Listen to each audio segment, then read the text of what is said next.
What's going on, my trainer club? Today we just saw Pokemon Go release the 4th annual graphic that's going to be celebrating Pokemon Go that does have some leaks and some potentials for the near future that are coming out. So let's see how we can analyze this graphic and see what's coming. So welcome to the trainer club. Here we go.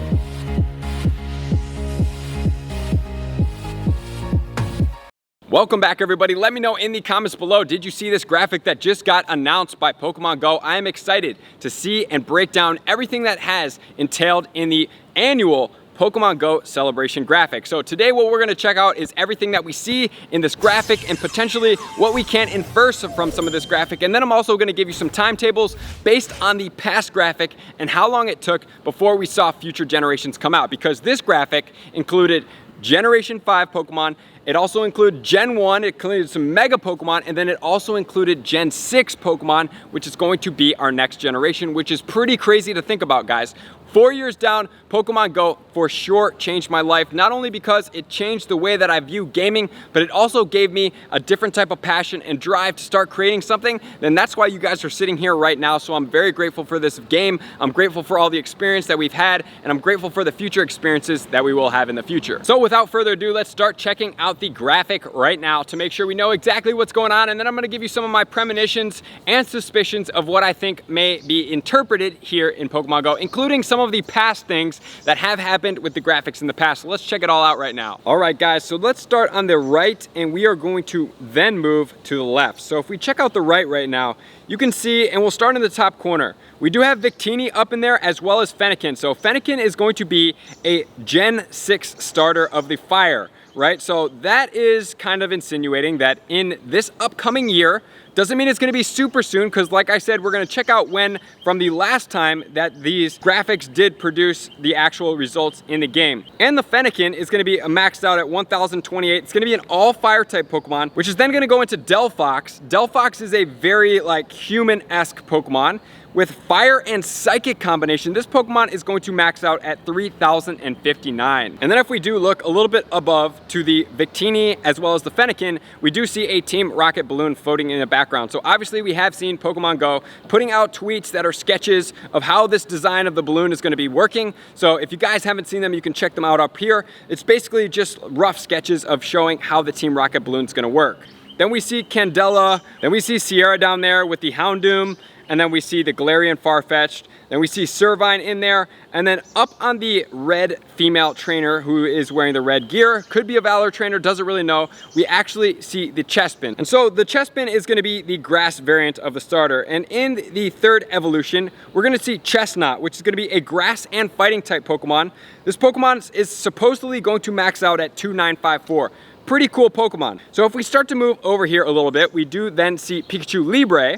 So it does look like Pikachu is going to be fighting something. We see a Munchlax balloon.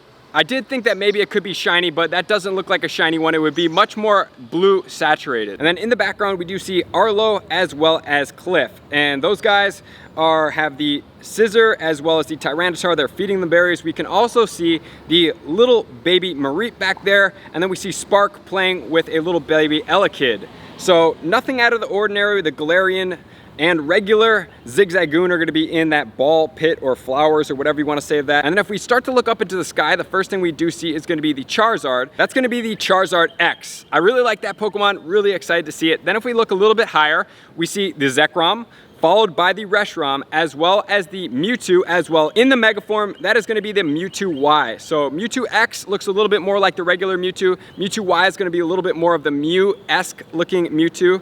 That's gonna be a little bit smaller. And then if we start going left, we see another Mega Evolution Pokemon. So the Mega Stone is sitting above the Lucario. Then we have the Mega Lucario, obviously. And then we have the trainer down there that is gonna be pushing what looks like a watch. So based on checking out this graphic, I don't think it's too far out to say that it could still entail that we require to have a best buddy, because Mega Evolution Pokemon, not only do they have their stones, you have to have a pretty good relationship with that Pokemon to be able to get it. So for me personally, even if I start ranking up these buddies and they don't turn out to be Mega Evolution requirements, at least I was a little proactive and I don't have to start scrambling if they are requirements towards that. So that's what I'm basing this on. This is out in the game right now. It's something that we have available. We might as well take what's tangible and try to see how it could benefit us going forward.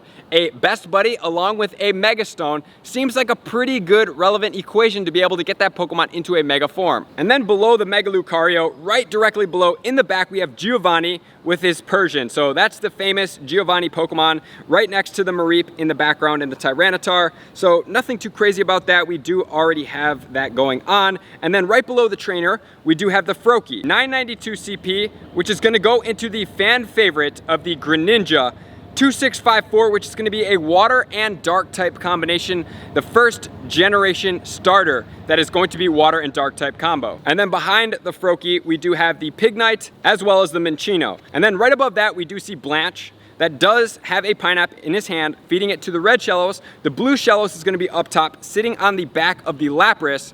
And then up top, we do see the Dewott, I do believe that is. And then right above the Dewott, we do see a Pokemon that is not out yet in the game, which is gonna be Whimsicott. So Whimsicott is actually gonna be a grass fairy combination. Really cool Pokemon. 2014 max CP. It does have Razor Leaf and Grass Knot. And checking out its weaknesses as well as resistances, so it does have a few weaknesses. Double weak to poison, but it also does have resistances.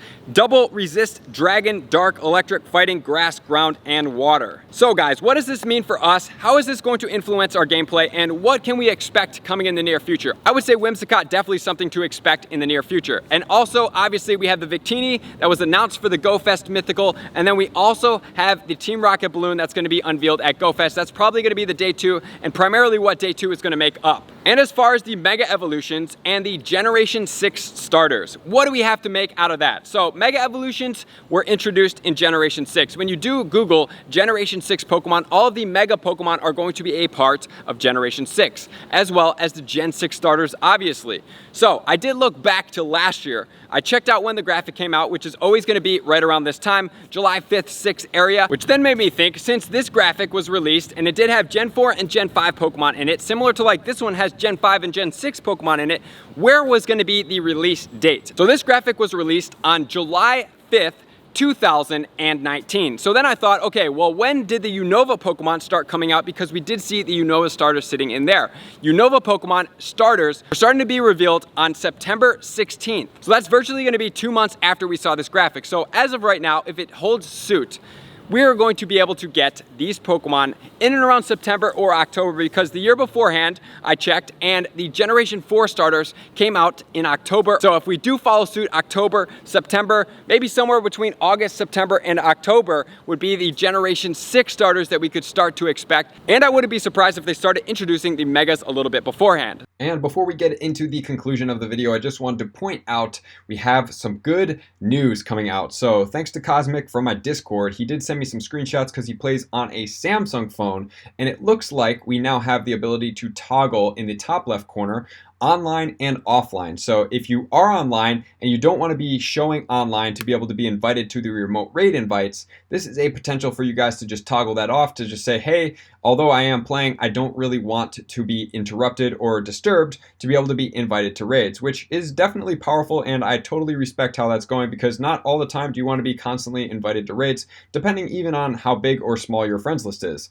And then on the right side, we can now search through our friends list that allows us to show what players are online and what players are offline, depending on obviously which way you search it. So this is really powerful if you are looking to do remote raids with online players. You can just easily search through this and now see which players are now online and toggle their things online or are online as well, so that you can then easily invite these players to raid. And then although that this is not available yet, it's very positive because we are seeing these features starting to be added into Pokemon Go. So in the future, we are definitely going to be getting this, and that's very exciting. So let me know in the comments below, what do you guys think? What did you take away? Did I miss anything that you guys do see in there? I'm excited to get after all of this information as it does come out in a timely fashion with all of you guys.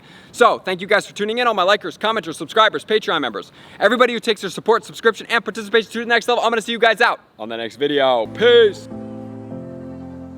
I just want to take a moment and sincerely thank all of my Patreon members, everybody that has taken their subscription to the next level and chosen to support me on this platform. I greatly appreciate you guys. As a growing channel and really trying to grow and improve as much as I possibly can, I really appreciate the extra support. You guys mean the absolute world to me. I cannot wait to connect with you soon, and I appreciate you guys all for being a part of the Trainer Club. I will see you guys out on the next video.